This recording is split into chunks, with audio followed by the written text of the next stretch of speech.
다윗과 그의 사람들이 사흘 만에 시글락에 이른 때 아말렉 사람들이 이미 네겝과 시글락을 침노했는데 그들이 시글락을 쳐서 불사르고 거기에 있는 젊거나 늙은 여인들은 한 사람도 죽이지 아니하고 다 사로잡아 끌고 자기 길을 갔더라. 다윗과 그의 사람들이 성읍에 이르러 본즉 성읍이 불탔고 자기들의 아내와 자녀들이 사로잡혔는지라. 다윗과 그와 함께한 백성이 울 기력이 없도록 소리를 높여 울었더라. 다윗의 두 아내 이스라엘 여인 아히노암과 갈멜 사람 나발의 아내였던 아비가일도 사로잡혔더라. 백성들이 자녀들 때문에 마음이 슬퍼서 다윗을 돌로 치자 하니 다윗이 크게 다급하였으나 그의 하나님 여호와를 힘입고 용기를 얻었더라. 다윗이 아히멜렉의 아들 제사장 아비아달에게 이르되 원하건대 에봇을 내게로 가져오라. 아비아달이 에봇을 다윗에게로 가져가매 다윗이 여호와께 묻자와 이르되 내가 이 군대를 추격하면 따라잡겠나이까 하니 여호와께서 그에게 대답하시되 그를 쫓아가라. 내가 반드시 따라잡고 도로 찾으리라. 이에 다윗과 또 그와 함께한 600명이 가서 부솔 시내에 이르러 뒤떨어진 자를 거기 머물게 했으되 곧 피곤하여 부솔 시내를 건너지 못하는 200명을 머물게 했고 다윗은 400명을 거느리고 쫓아가니라. 저는 오늘 이 자리에 서 있는 게 하나님의 은혜인 것 같습니다. 어린 시절에 저는 길을 잃어버렸던 적이 있습니다. 아버님께서 동대문에서 포목점을 운영하셨는데 하루는 어머님과 함께 그 아버님이 일하시는 매장에 나아갔었습니다. 근데 마침 그때 당시 아주 유명한 연예인이 그 상가에 온 것입니다. 그래서 많은 사람들이 그 연예인 구경하러 나섰습니다. 그래서 저는 부모님에게 말씀도 드리지 않고 그 사람들이 따라가는 대로 그 연예인을 따라갔었습니다. 그래서 구경을 잘하고 돌아오려고 하는데 돌아오는 길을 못 찾겠는 겁니다. 제가 원래 모르는 길을 가면 여기에서 돌아서 이쪽에서 얼마나 가고 또 몇 개의 블럭을 지나서 이렇게 돌아와야지 이런 생각을 하고 갔을 텐데 그때는 그 연예인 얼굴 보느라고 아무 생각 없이 다른 사람들이 많이 가니까 그냥 따라갔었습니다. 저는 그렇게 길을 잃어버렸습니다. 그때 그 길을 잃어버렸던 그 순간에 그 두려움이 얼마나 대단했는지 수십 년이 지났는데 그때 느꼈던 감정이 제가 지금도 느껴집니다. 여러분, 우리가 길을 잃어버리면 갑자기 절망에 빠지게 됩니다. 그런데 우리가 길을 잃어버리고도 절망에 빠지지 않는 것을 더 두려워해야 할 일인 것 같습니다. 여러분은 지금 길을 잃어버리셨습니까? 제가 오늘 이 자리에서 서서 그 어린 시절에 제가 느꼈던 그 길을 잃어버렸을 때의 그 감정을 지금 갖고 있지는 않습니다. 왜일까요? 제가 길을 잃어버리지 않은 사람이거나 아니면 내가 길을 잃어버렸지만 길을 잃어버렸다는 사실을 모르고 있기 때문일 것입니다. 요즘 많은 사람들이 아주 열심히 무언가를 향해서 달려가는 사람들이 많이 있습니다. 그들이 분주하게 달려가고 있기는 하지만 저와 여러분이 아는 것처럼 많은 사람들이 길을 잃어버렸습니다. 그런데 우리에게 더 문제는 그 길을 잃어버렸음에도 불구하고 내가 길을 잃어버렸다는 사실을 모르고 살아가는 사람들이 훨씬 많다라는 사실입니다. 우리 주변에 가출하는 청소년들을 가끔 봅니다. 길을 잃어버린 것이죠. 그래서 이 가출한 청소년들이 가족을 떠나서 아주 먼 방황의 길을 들어가기 시작합니다. 그런데 이 가출한 청소년들을 한번 만나서 이야기를 해보면 그 아이들이 너무나 평범한 아이들이라는 것에 대해서 놀랍니다. 그 아이들이 특별하게 문제 아들이 아니에요. 그 아이들은 사실은 아주 작은 결정 때문에 이렇게 가출이라는 큰 방황의 길에 들어서게 되는 것입니다. 우리는 그들의 형편을 한번 귀담아 들어볼 필요가 있습니다. 그 아이들의 이야기를 이전에 제가 한번 들어본 적이 있는데 사실은 부모가 더 문제더라고요. 그리고 그 아이들이 정말 가출할 수밖에 없는 그런 상황에 있는 아이들이 많이 있더라고요. 그런데 그 가출한 아이들이 홧김에 또 그 집을 떠나는 그 작은 결정이 그들의 인생 가운데 큰 어려움으로 경험해야만 되는 난관에 부딪힐 때가 많이 있는 걸 보았습니다. 우리 주변에는 가출하는 청소년도 있고, 이혼을 하는 부부도 있고, 또 자살이라는 아주 극단적인 결정을 내리는 분들도 있습니다.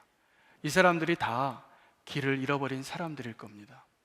그런데 우리는 그리스도인들로 그런 사람들을 대할 때 그러면 안 되지 라는 마음을 더 많이 갖고 있어요.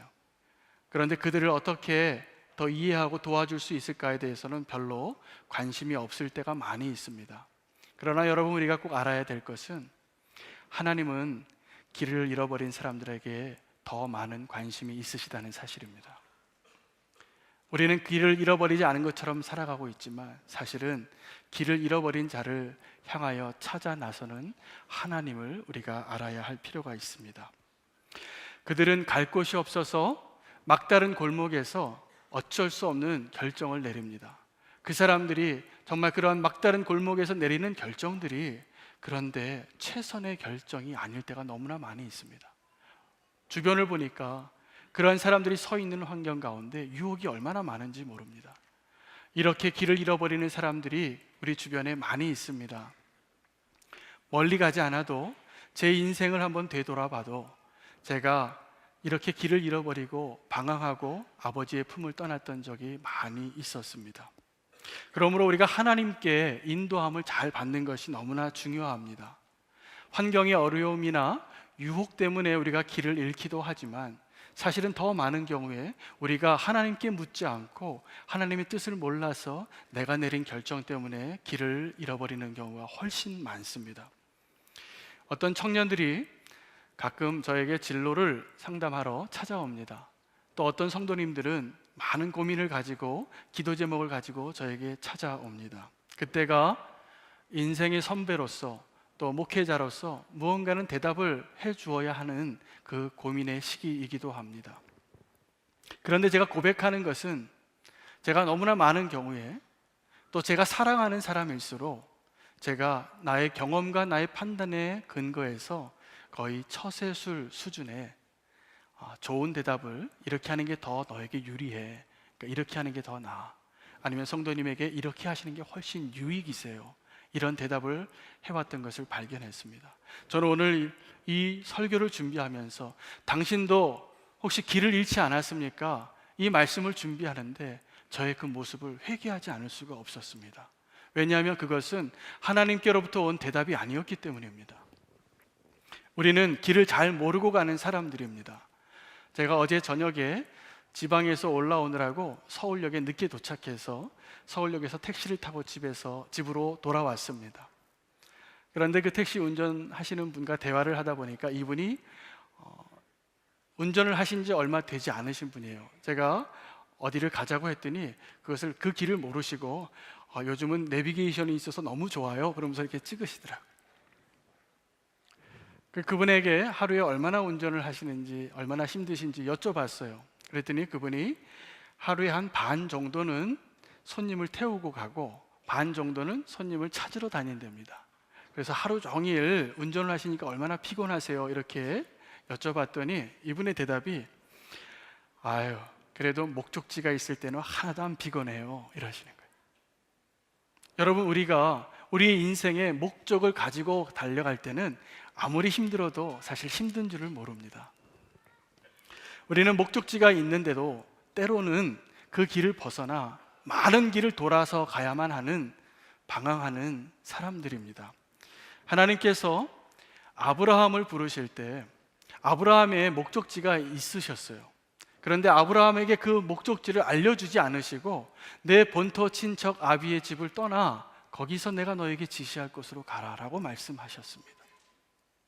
예수님께서 제자들에게 말씀하실 때 나의 삶은 내 머리 들 곳도 없는 정처 없는 나그네의 삶이다, 그런데 나를 따라오라 라고 말씀하셨습니다.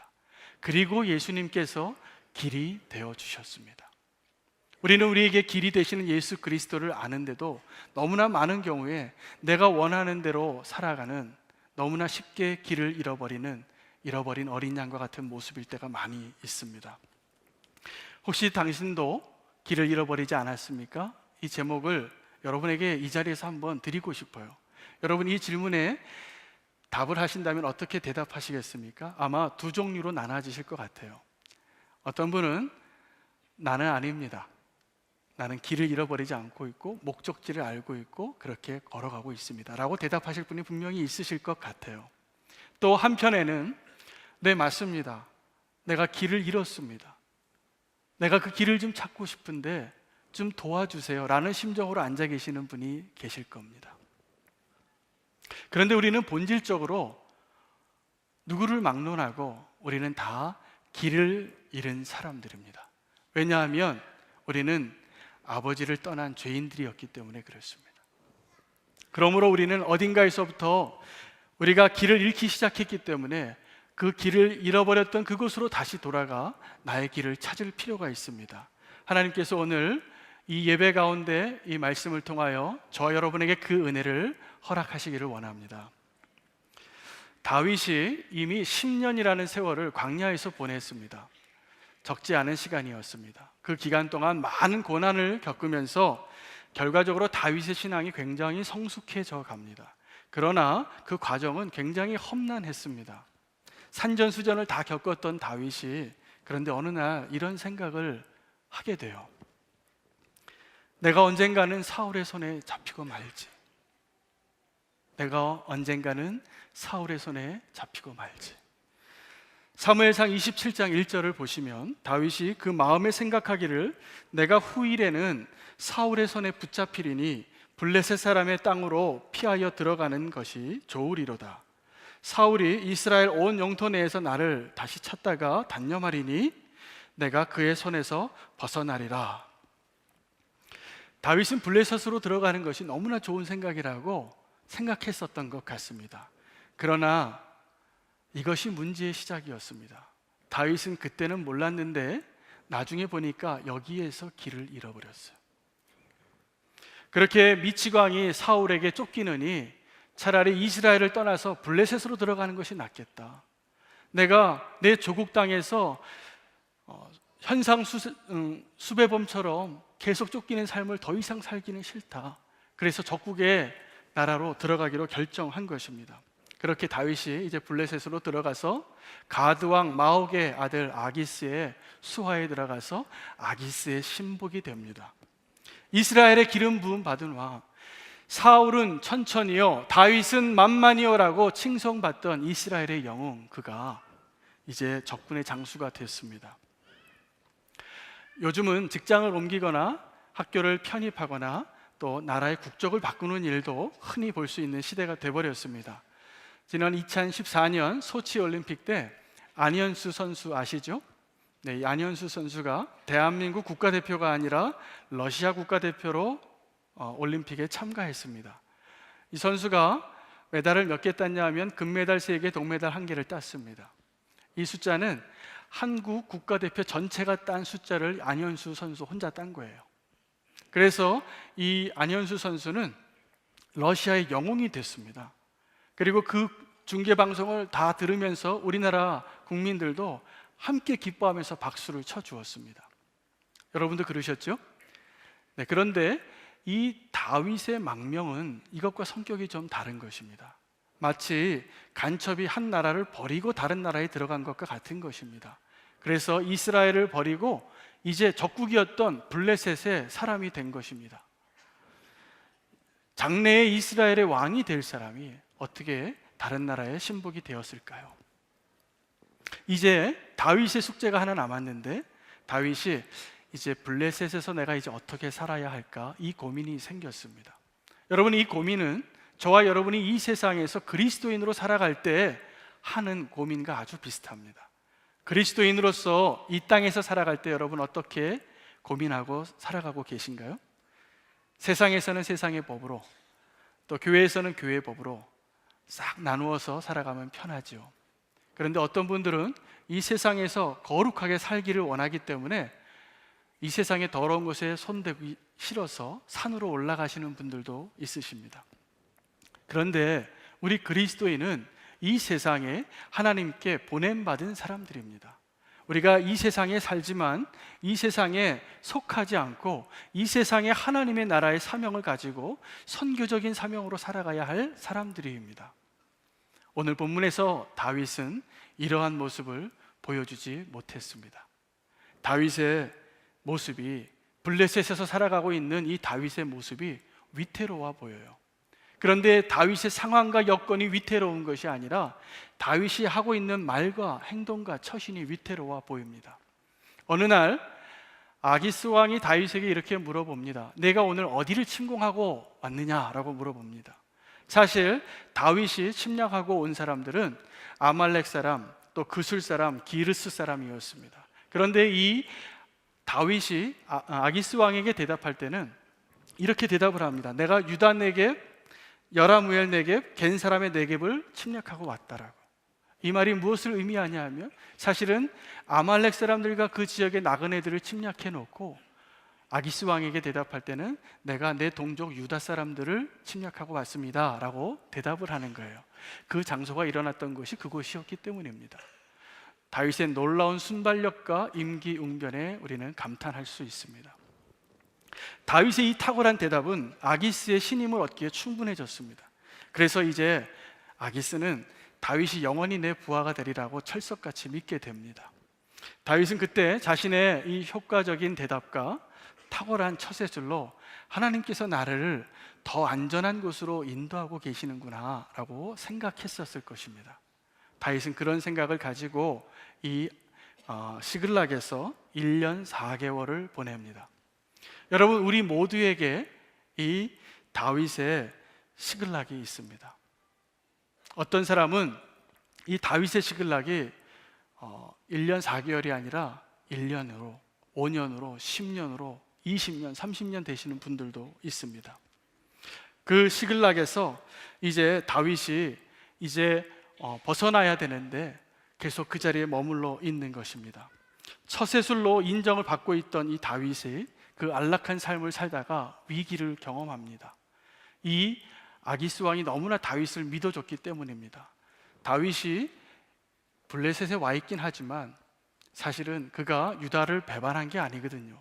그런데 어느 날 이 블레셋 군대와 이스라엘 군대가 정말 전쟁을 하게 된 것입니다. 그런데 이 아기스 왕이 이 다윗 왕과 함께 했던 600명을 그 전쟁의 최전방에 세우게 하려고 했습니다. 정말 위기가 온 것이죠. 그런데 놀랍게도 감사하게도 이 블레셋 군대의 다른 장관들이 이 다윗을 믿지 못합니다. 언젠가 다윗이 돌아서면 우리의 적이 될 테니 이 다윗과 함께 싸우러 이스라엘 전쟁에 나가지 않겠다라는 것이에요.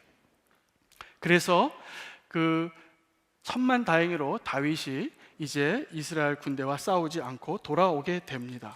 그런데 이 위기는 모면했지만 3일 만에 돌아와 보니까 더 큰 위기가 있는 것이에요. 아말렉 사람들이 이 시글락을 침략했습니다.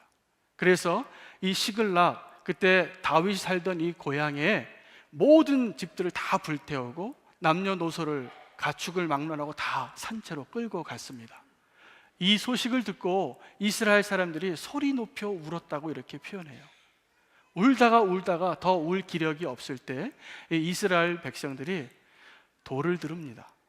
그리고 이 다윗에게 달려가서 다윗을 죽이려고 합니다. 이 모든 일의 책임이 다윗 때문이라는 것이죠. 이 다윗은 원수와 싸울 때에는 믿음으로 나섰던 사람입니다. 그래서 골리앗도 두려워하지 않았던 이 다윗이 자기를 따르던 백성들이 자기를 돌로 치려고 하자 정말 다급해졌습니다. 다윗의 인생에 있어서 정말 바닥인 상황이었습니다. 여러분, 이 상황을 경험하신 분들이 있으실 것입니다. 그런데 다윗은 이 시기를 어떻게 경험을 하고 어떻게 극복했을까요? 우리는 알게 되는데 이 다윗의 위기가 사실은 더 이상 위기가 아니라 하나님의 시간표에서 보면 하나님께서 이제 다윗의 방황을 종결시켜주는 시작입니다. 사무엘상 30장 6절을 보기를 원합니다. 백성들이 자녀들 때문에 마음이 슬퍼서 다윗을 돌로 치자 하니 다윗이 크게 다급하였으나 그의 하나님 여호와를 힘입고 용기를 얻었더라, 이렇게 말하고 있습니다. 다윗이 여호와로 힘입어 용기를 얻었더라 라고 말하고 있는데 이것이 어떻게 가능했을까요? 이 성경 본문을 더 자세히 아무리 읽어보아도 다윗의 상황과 여건이 그 해답을 주지 못합니다. 그냥 다윗의 상황은 최악이었어요. 절망할 수밖에 없는 상황이었습니다. 그런데 다윗이 여호와로 인하여 힘을 얻었다는 것이에요. 이것이 어떻게 가능했을까요? 그것은 다윗의 내면에서 일어난 일 때문이었습니다. 다윗이 그때 한 가지를 발견했는데, 이제 나는 모든 것을 다 빼앗기고 나를 따르던 백성이 나를 향하여 돌을 던지고 있는데 내게 남은 게 하나님밖에 없다라는 것을 알게 된 것입니다. 그래서 다윗이 이 절박한 위기가 영적으로 하나님께 나아갈 수 있는 기회라는 것을 깨닫게 된 것이죠. 그래서 여호와로 인하여 힘을 얻은 것입니다. 다윗은 그제서야 지난 16개월 동안 자신이 한 번도 하나님께 묻지 않고 살아왔다는 것을 알게 됐어요. 여러분 가운데 혹시 내가 길을 잃지 않은 것 같이 생각하고 있지만 오늘 그 깨달음이 여러분 안에 있기를 원합니다. 내가 만약에 하나님께 묻지 않고 평안하게 살았다고 길을 잃지 않은 것이 아닐 수도 있습니다. 다윗은 시글락에서 길을 잃고 모든 것을 잃었는데, 다윗이 철저한 실패를 경험한 것을 통해서 우리는 한 가지 교훈을 얻을 필요가 있습니다. 우리 인생에 있어서 실패가 하나님 보시기에 훨씬 더 좋은 기회라는 것입니다. 우리 세상에서는요, 성공한 사람이 인정받습니다. 그리고 성공한 사람의 이야기를 더 많이 듣게 되고 그 사람들의 이야기를 따라가고 싶어 합니다. 우리가 살아가는 사회에서는 실패를 별로 용납하지도 않는 것 같아요. 그래서 사람들이 실패를 두려워하며 살아가고 있습니다. 그러나 하나님 보시기에는 정반대입니다. 성공하는 사람은 잘 쓰질 못하세요. 어떤 면에서 내가 실패했을 때, 나의 힘으로 할 수 없다라고 고백할 때 하나님께서 이제 그 사람의 삶 가운데 새로운 역사를 쓰시는 것입니다. 하나님께서는 우리의 실패를 통하여 훨씬 더 많은 열매를 맺으실 수 있는 하나님이십니다. 다윗이 그 실패한 가운데 여호와로 용기를 얻고 중요한 명령을 하나 하는 것을 발견해요. 제사장 아비아달에게 명령을 해서 에봇을 가져오라고 합니다. 그리고 다윗이 블레셋에 들어갈 때는 하지 않았던 한 가지 일을 하는데 하나님께 나의 길을 물어보는 거였습니다. 사무엘상 30장 8절 보겠습니다. 다윗이 여호와께 묻자와 이르되 내가 이 군대를 추격하면 따라잡겠나이까 하니 여호와께서 그에게 대답하시되 그를 쫓아가라. 내가 반드시 따라잡고 도로 찾으리라.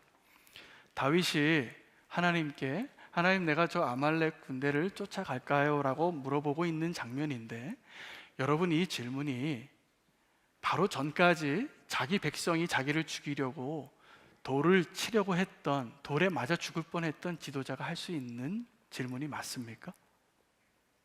내 생명 하나 건지기 어려운 상황에서 지금 이 다윗이 감히 이 아말렉 군대를 쫓아갈 수 있나요? 라고 물어보는 거예요. 하나님께서 대답을 하십니다. 쫓아갈 수 있다라고. 다윗이 에봇을 가져오라고 했는데 그 에봇은 다윗의 옷이 아닙니다. 제사장의 옷이에요. 그런데 다윗이 그 에봇을 가져오라고 한 것은 내가 이제 하나님께로 나아가서 하나님의 뜻대로 살겠다라는 결단이었어요. 여러분, 우리에게도 이 에봇이 필요합니다. 우리가 하나님 앞에 가져와야 할 에봇이 무엇이냐 하면 진정한 기도의 회복입니다. 우리의 길을 찾기 위해서 하나님께 묻고 하나님으로부터 듣는 기도를 하실 필요가 있습니다. 여러분의 길 가운데, 여러분의 인생 가운데 내가 어디로 가야 하는지 내가 간구하는 기도만 할 때는 그 대답 듣기가 쉽지 않습니다. 우리는 듣는 기도가 아니라 간청하는 기도에 너무 익숙해져 있습니다. 여러분은 지금 어떤 기도를 하고 계세요? 내가 결정하고 내 뜻대로 살다가 문제가 생겨서 절박한 상황이 되어서 하나님께 부르짖고 있지는 않습니까? 그러나 하나님은 그러한 절박한 마음으로 간청하는 기도를 하고 있는 사람들에게 이런 마음을 갖고 계세요. 너 빨리 거기서 나와라. 빨리 내게로 돌아오라. 이것이 듣는 기도를 하길 원하는 사람들에게 하나님이 하시고 싶은 말씀이십니다. 우리는 다윗처럼 하나님께 묻는 기도를 다시 회복할 필요가 있습니다. 이런 기도에 응답받기를 원하시죠. 우리가 이런 기도를 왜 잘 드리지 못하게 되냐 하면 사실은 하나님 잘 응답해 주시지 않는 것 같기 때문입니다. 우리가 하나님께 물을 때 하나님께서 응답받는 기도를 하기 위한 조건이 하나 있는데 온전한 순종이 필요합니다. 믿음의 순종이 필요한 것입니다. 우리가 순종하는 마음을 가지고 나의 뜻이 아니라 하나님의 뜻대로 살기로 작정하면 저와 여러분의 삶에 오늘 다윗에게 일어났던 동일한 일들이 일어날 것이라 저는 믿습니다.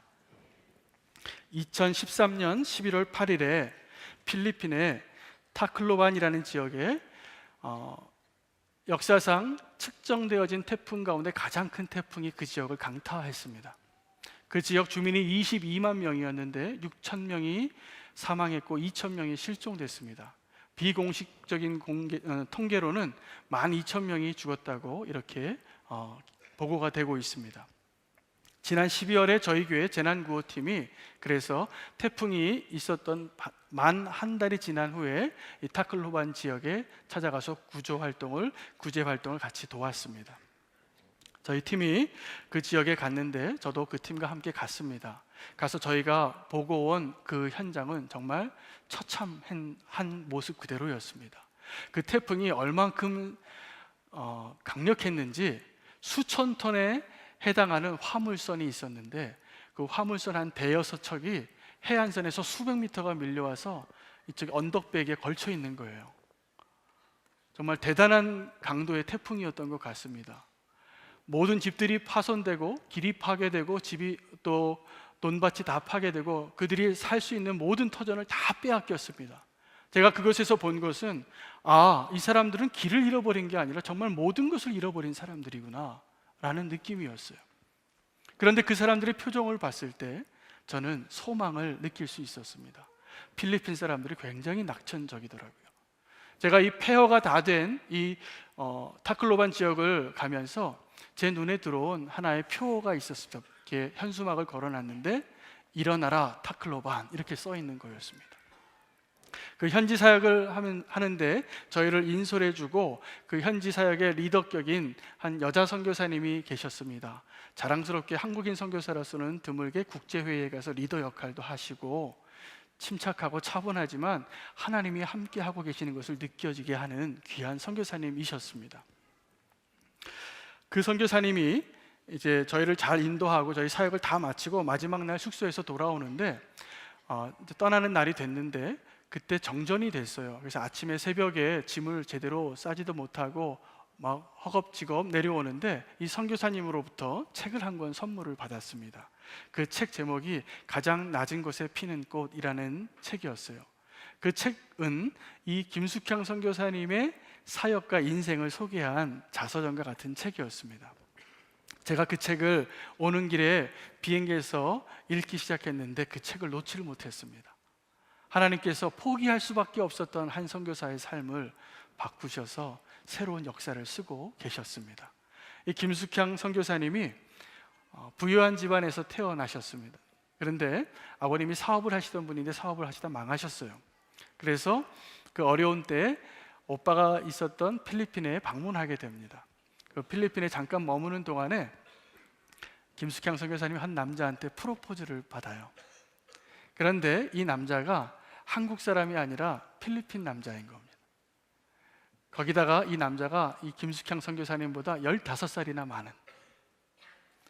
그런데 그것만 해도 괜찮은데 이 남자가 전과가 34범이에요. 온몸에 문신이 다 있고 살인범이었던 사람이에요. 그런데 이 살인범이었던 사람이 교도소에서 예수님을 만납니다. 그리고 변화되고 목사가 되어서 함께 있다가 한국에서 온 아리따운 처녀를 본 겁니다. 그래서 마음에 소망하는 마음을 가지고 프로포즈를 했는데 그때 당시에 이 김숙향 선교사님 나이가 30대였답니다. 그 프로포즈를 받고 너무나 기분이 불쾌했답니다.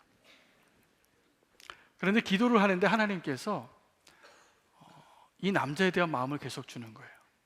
하나님 이건 아니잖아요 하고 기도하는데 계속 그 마음을 주셔서 이 김숙향 선교사님이 장점이 하나 있는데 하나님이 하시는 것은 잘 순종하더라 하는 사람이었다는 겁니다. 그래서 말도 되지 않는 이 조건의 남자와 결혼을 해요. 실제로 결혼을 해서 신혼 초기에는 아주 로맨틱한 신혼을 잘 보냈답니다. 그런데 얼마 지나지 않아서 이 가정이 어려움을 겪기 시작합니다.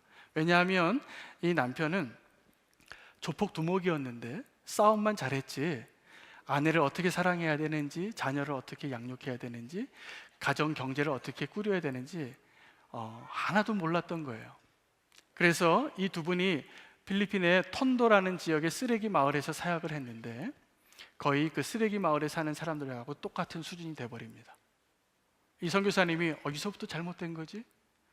정말 더 이상 갈 수 없는 처참한 어려움 가운데 있다가 포기하려고 하다가 기도를 하기 시작하는데 하나님이 에봇의 기도를 허락하셨어요. 그래서 하나님이 이 선교사님을 다시 일으켜 세우십니다. 그래서 힘을 얻고 이 쓰레기 마을에 있는 아이들에게 꿈을 주어야 되겠다. 그리고 교육 사역을 시작합니다. 이 두 분의 진정한 사랑의 힘 때문에 아이들이 변화되기 시작하고 놀라운 일들이 일어나기 시작했습니다.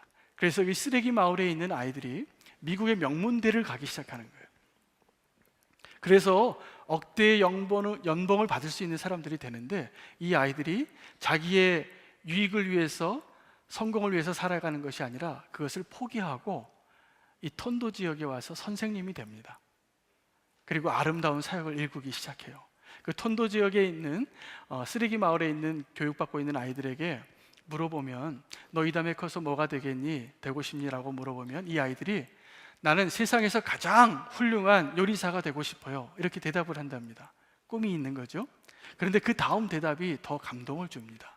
나는 이 세상에서 가장 훌륭한 요리사가 돼서 그 요리를 이 톤도 지역에 있는 쓰레기 마을의 아이들에게 먹여주는 것이 나의 꿈이에요. 우리가 꿈을 꾼다면 이런 꿈을 꾸어야 할 것 같습니다. 저는 다윗의 삶을 통해서 또 이 타클로반에 있는 사람들의 이야기를 들으면서 또 김숙형 선교사님의 그 톤도 지역의 쓰레기 마을의 아이들의 이야기를 들으면서 발견한 것이 하나 있습니다. 우리가 길을 잃은 그곳에서 하나님께서 하나님의 이야기를 시작하신다는 거예요. 다윗이 이제 진정한 영적인 리더로 다시 돌아옵니다. 이전의 다윗이 아닙니다. 하나님과 함께하는 다윗이 됐습니다. 이때 당시에 이스라엘 백성들은 너무나 지쳐 있었습니다. 그래서 부솔 시내가에서 600명이 가다가 200명은 다윗 나 이제 더 이상 못 따라가겠어요 라고 포기하는 사람이 나올 정도로 힘들었어요. 그런데 이 백성들이 다윗을 보고 힘을 얻는 것입니다. 다윗의 얼굴만 봐도 하나님이 함께하고 있구나라는 걸 느낄 수 있었습니다. 그래서 이스라엘 군대가 일어나요. 게다가 하나님께서 이 이스라엘 군대를 도우셔서 아말렉 군대가 버리고 갔던 애굽 병사 한 명, 그 패잔병을 만나게 합니다. 이 사람이 버림받고 병들어 있는데 다윗의 일행이 그 패잔병을 잘 고쳐주고 위로해 주니까 이 사람이 아말렉으로 가는 길을 알려주는 겁니다. 근데 아말렉으로 가는 길을 알려줘도 이 보잘것없고 미약하고 지쳐있는 다윗의 군대가 어떻게 이 아말렉 군대를 이길 수 있었는지 수수께끼입니다. 분명히 하나님이 하신 일이에요. 그래서 이 다윗이 아말렉을 쫓아가서 빼앗겼던 모든 것을 다 찾아옵니다. 그것뿐만이 아니라 아말렉 군대가 가지고 있던 모든 것을 다 가져왔기 때문에 그 전리품이 너무나 많아서 이 다윗이 유다 지방의 장로들에게 선물을 다 보냅니다. 놀라운 승리를 거둔 것이죠. 그런데 그것뿐만이 아닙니다. 다윗이 아말렉 군대를 쫓아가서 승리를 하고 있는 동안에 하나님께서는 다른 곳에서 다윗을 위하여 다른 일을 하고 계셨어요. 그날 두 종류의 전쟁이 있었던 겁니다. 다윗의 군대가 아말렉과 싸우고 있을 때 블레셋 군대는 이스라엘과 싸우고 있었어요. 성경 말씀을 같이 보겠습니다. 사무엘상 31장 1절에서 2절 말씀입니다. 블레셋 사람들이 이스라엘을 침해해 이스라엘 사람들이 블레셋 사람들 앞에서 도망하여 길보아 산에서 엎드러져 죽으니라. 블레셋 사람들이 사울과 그의 아들들을 추격하여 사울의 아들 요나단과 아비나답과 말기수아를 죽이니라 라고 기록하고 있습니다. 물론 요나단까지 전사한 것이 너무나 안타깝지만 다윗의 평생의 대적이었던 사울이 그날 전사합니다. 이제 다윗은 도망자의 삶을 정리할 수 있는 때가 됐습니다. 이제 이스라엘의 왕으로 기름 부음만 받으면 됩니다. 다윗이 그 인생의 잿더미에서 다시 일어나 하나님의 강한 손을 경험한 것이죠. 절망 가운데 있었던 다윗이 자기가 길을 잃어버렸다는 것을 깨닫고 하나님께 묻고 다시 길을 찾는 용기를 얻을 수 있는 그 방법을 배웠습니다. 이 사건 이후로 다윗이 사무엘 하를 보면 하나님께 묻지 않고는 한 걸음도 나가지 않는 사람으로 바뀌어버립니다. 우리가 하나님께 묻지 않고도 안전하고, 하나님께 묻지 않고도 안락하고, 하나님께 묻지 않고도 성공의 길을 가는 것처럼 보일 수가 있습니다. 그런데 우리가 하나님께 묻지 않고 내 뜻대로 결정하며 살아갈 때 그 모습이 아무리 성공한 것 같이 보일지라도 그 사람은 길을 잃어버린 사람입니다. 하나님의 뜻과 우리의 뜻이 다를 수 있습니다. 하나님의 목적지가 다르고 하나님의 순서가 다를 때도 있는 것 같아요. 그러나 우리가 알아야 할 것이 있는데, 저와 여러분의 인생의 그 길을 가장 완벽하게 알고 있는 분이 내가 아니라 하나님이십니다.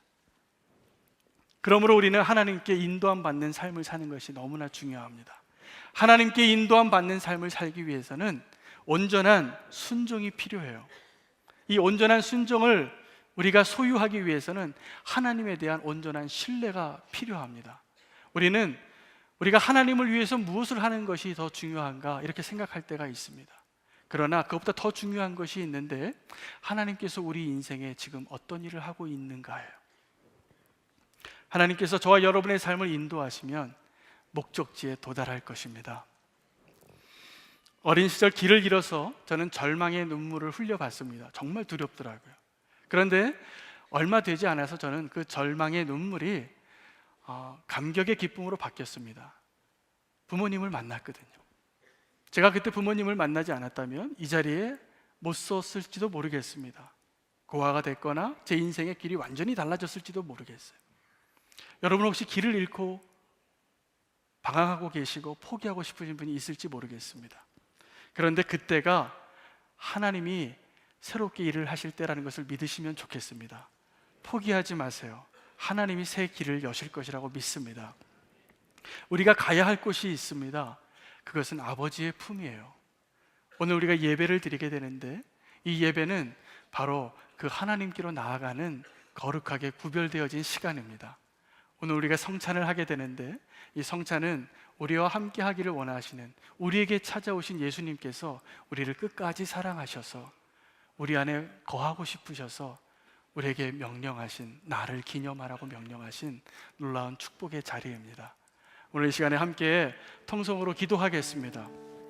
주님과 동행하는 삶을 살게 하여 주시옵소서. 내가 주님께 묻지 않고 걸어갔던 길, 겉으로 보기에는 아무리 성공한 것 같이 보일지라도 하나님, 내가 하나님께 묻지 않고 선택한 것들 다시 돌아가기를 원합니다.